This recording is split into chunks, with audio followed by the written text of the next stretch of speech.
আমেরিকার সঙ্গে অসম বাণিজ্য চুক্তি, নতুন করে সামরিক চুক্তি, পাকিস্তানের সঙ্গে সামরিক চুক্তি, এরকম অনেক কিছুই প্রমাণ করছে যে বাংলাদেশ আসলে আর স্বাধীন রাষ্ট্র হিসেবে নেই। আমাদের স্বাধীনতাকে 2024 সালের আগস্ট মাসে বিদেশিদের কাছে ইজারা দেওয়া হয়েছে, আমাদের সার্বভৌমত্বকে বিকিয়ে দেওয়া হয়েছে, যাকে অনেকেই গাল ভরে বলে থাকেন অভ্যুত্থান, জুলাই বিপ্লব। আজকে আবারও বলা প্রয়োজন যে কিভাবে বাংলাদেশ তার সার্বভৌমত্ব হারিয়েছে, আর আসলেই কি সেই হারানো সার্বভৌমত্ব বাংলাদেশ আর কখনো ফিরে পাবে?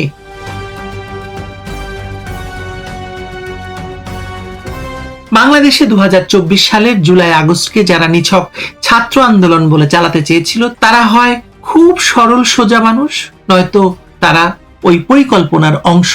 কারণ রাষ্ট্র ক্ষমতা কখনো শূন্য পড়ে থাকে না। লাখো মানুষের আবেগ, তরুণদের ক্ষোভ, সরকারের ভুল সিদ্ধান্ত এবং রাস্তায় রক্তপাত, এসব ছিল দৃশ্যমান অংশ, কিন্তু পর্দার পেছনে ছিল অন্য খেলা। সেই খেলায় বাংলাদেশের অভ্যন্তরীণ অসন্তোষকে ব্যবহার করেছে বিদেশি স্বার্থ, আঞ্চলিক শক্তির হিসাব নিকাশ এবং সেই পুরনো পশ্চিমা কৌশল। প্রথমে অস্থিরতা তৈরি করো, তারপর স্থিতিশীলতার নামে নিজের পছন্দের মানুষ বসাও। আরব বসন্ত, কালার বিপ্লব, সব কিছুকে নতুন মোড়কে বাংলাদেশে ঠুসে দেওয়া হয়েছিল। শেখ হাসিনাকে সরানোর প্রকল্পটি হঠাৎ তৈরি হয়নি। 2023 সালের ডিসেম্বরে রাশিয়া প্রকাশ্যেই বলেছিল বাংলাদেশে আরব বসন্তের মতো পরিস্থিতি তৈরির চেষ্টা হতে পারে। তখন অনেকেই হাসাহাসি করেছিল, কিন্তু কয়েক মাস পরে যা ঘটলো তা কি সেই সতর্ক বার্তার সঙ্গে অদ্ভুতভাবে মিলে গেছে না? চীনের রাষ্ট্রীয় গণমাধ্যম ও ভারতীয় সূত্রের বরাতে দক্ষিণ এশিয়ায় সরকার পরিবর্তনের সম্ভাবনার কথা বলেছিল। অর্থাৎ মস্কো, বেইজিং, দিল্লি সবাই বাতাসে কিছু একটা গন্ধ পেয়েছিল। শুধু বাংলাদেশের মানুষ, এমনকি সরকারও সেটা বুঝতে চায়নি।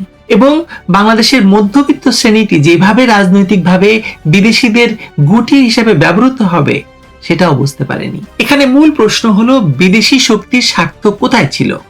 শেখ হাসিনা দীর্ঘদিন ধরে বাংলাদেশকে এক ধরনের কৌশলগত ভারসাম্যে রেখেছিলেন। ভারত, চীন, রাশিয়া, জাপান, পশ্চিমা বিশ্ব সব পক্ষের সঙ্গে সম্পর্ক রেখেছেন শেখ হাসিনা, কিন্তু কাউকেই পুরো বাংলাদেশ হাতে তুলে দেননি।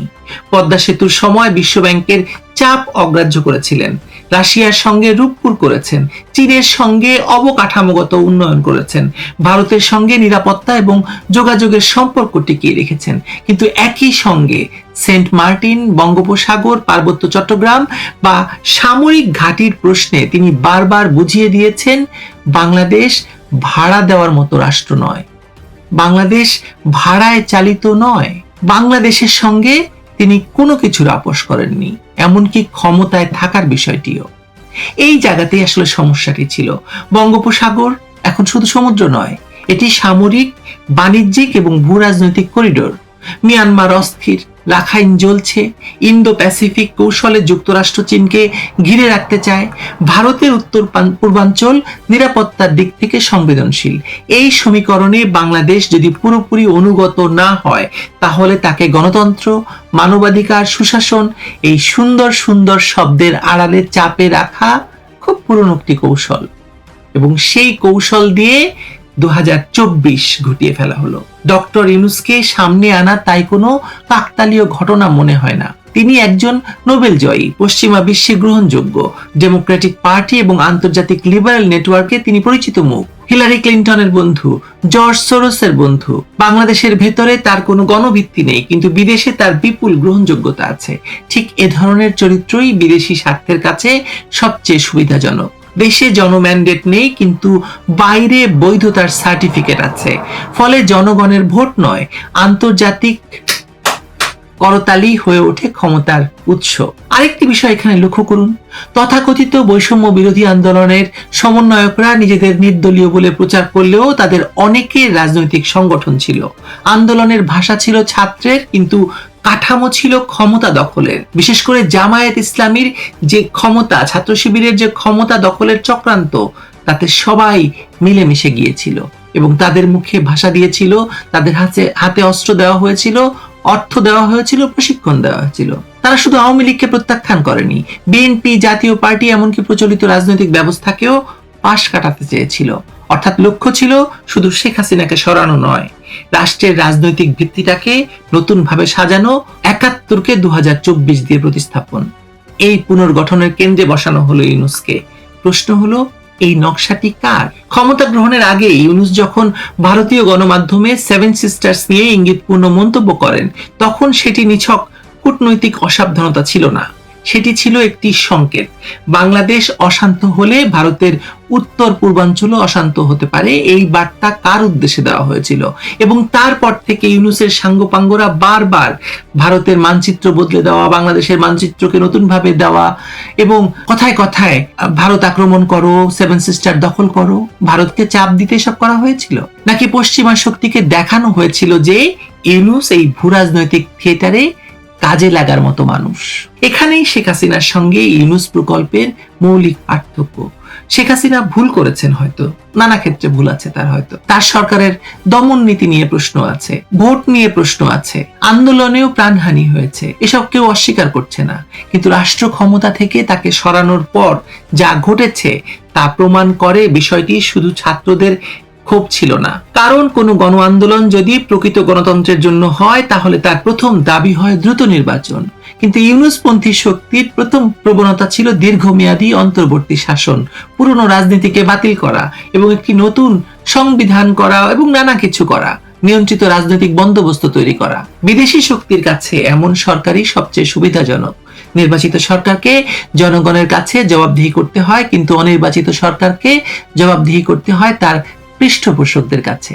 সে কারণে অবৈধ ইউনূস সরকার দেশের স্বার্থে কতটা কাজ করেছে আর বিদেশি স্বার্থে কতটা কাজ করেছে, এই প্রশ্ন আজ আর এড়িয়ে যাওয়া যায় না এবং সবাই আপনারা জানেন। বাংলাদেশের বাজার, বন্দর, জ্বালানি, নিরাপত্তা, ডিজিটাল অবকাঠামো, এনজিও নেটওয়ার্ক সবকিছুই এখন নতুন করে বিদেশি দর কষাকষির টেবিলে উঠে গেছে। বাংলাদেশ দখল হয়ে গেছে, বাংলাদেশের স্বাধীনতা, সার্বভৌমত্ব নিলামে উঠে গেছে। আর সবচেয়ে ভয়ঙ্কর হলো, এই পুরো প্রক্রিয়ায় জামায়াত শিবির এবং তাদের মিত্র গোষ্ঠীগুলো এনসিপি নতুন জীবন পেয়েছে। শেখ হাসিনার পতনের আবেগকে ব্যবহার করে মুক্তিযুদ্ধ বিরোধী শক্তি আবার রাষ্ট্রের ভেতর ঢোকার সুযোগ পেয়েছে। তারা 1971-এ পাকিস্তানি স্বার্থের দালালি করেছিল, তারা 2024-এর পর নতুন ভাষায়, নতুন পোশাকে, নতুন বিদেশি মদদে ফিরে এসেছে। নাম বদলেছে, কৌশল বদলেছে, চরিত্র তাদের বদলায়নি, সেই একই মুক্তিযুদ্ধ বিরোধিতা, বঙ্গবন্ধু বিরোধিতা আর আওয়ামী লীগকে নিশ্চিহ্ন করার রাজনীতি। তাই 2024-এর জুলাই আগস্টকে শুধু অভ্যুত্থান বললে ভুল হবে। এটি ছিল অভ্যন্তরীণ ক্ষোভ, রাজনৈতিক ব্যর্থতা, মিডিয়া মনস্তত্ত্ব, এনজিও নেটওয়ার্ক, ছাত্র সমন্বয়ক রাজনীতি এবং বিদেশি, সবচেয়ে ভয়ঙ্কর বিদেশি ভূরাজনৈতিক স্বার্থের যৌথ প্রয়াস, যৌথ ফল।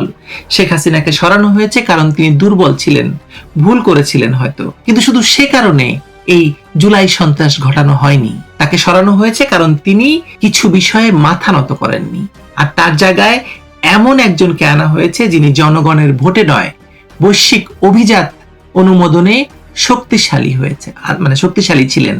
এখন প্রশ্ন হলো, বাংলাদেশ কি নিজের রাষ্ট্রীয় সার্বভৌমত্ব ফিরে পাবে, নাকি বঙ্গোপসাগর, সেন্ট মার্টিন, পার্বত্য অঞ্চল, উত্তর পূর্ব ভারতের নিরাপত্তা এবং ইন্দো প্যাসিফিক দাবার বোর্ডে একটি ব্যবহারযোগ্য ঘুঁটি হয়ে থাকবে? ইতিহাসের এই জায়গায় দাঁড়িয়ে স্পষ্ট করে বলতে হয়, শেখ হাসিনাকে সরানো ছিল শুধু সরকার পরিবর্তন নয়, এটি ছিল বাংলাদেশের কৌশলগত দিক পরিবর্তনের অভিযান। আর যারা সেদিন আনন্দে বলেছিল নতুন স্বাধীনতা, নতুন বন্দোবস্ত, তাদের কেউ কেউ আজ বুঝতে শুরু করেছে সব স্বাধীনতার স্লোগান স্বাধীনতার জন্য হয় না, অনেক সময় সেই স্লোগানটাই পরাধীনতার দরজা খুলে দেয়। বাংলাদেশ এখন কার্যত একটি পরাধীন রাষ্ট্র। প্রশ্ন হলো, এই পরাধীনতা থেকে আমাদের মুক্তি দিবে কে? তারেক রহমান? আপনাদের কি মনে হচ্ছে? বরং তারেক রহমানও দেশে ফিরেছেন মুচলেখা দিয়ে, এই বাংলাদেশের পরাধীনতাকে, বাংলাদেশের স্বাধীনতাকে ইজারা দিয়েই। তার কাছ থেকে আপনি আশা করছেন যে তিনি বাংলাদেশকে মুক্ত করবেন? আমার মনে হয় না। দেখুন, এই বিষয়ে আরো তো ভিডিও করতে হবে মনে হচ্ছে। ভালো থাকবেন সবাই।